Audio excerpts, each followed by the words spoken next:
Para sa mga baguhan diyan na content creator, ayaw mo kaguol kung ang inyong dashboard bitaw namula na siya. Ang dahilan man gud na halimbawa sa bulan sa October dagko imong dashboard points diha, dako imong reach, dako imong engagement, imong net followers. Tapos pagkaabot bitaw sa November, gagmay imuhang engagement points nimo, imong reach ug ang imong net followers gamay pag-abot sa November.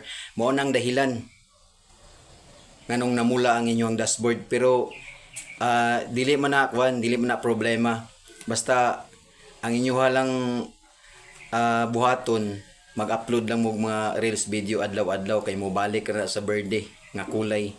Normal lang gyud na nga mamula atong dashboard kay dili man gud pareha ang atong points nga makuha every month. Kailangan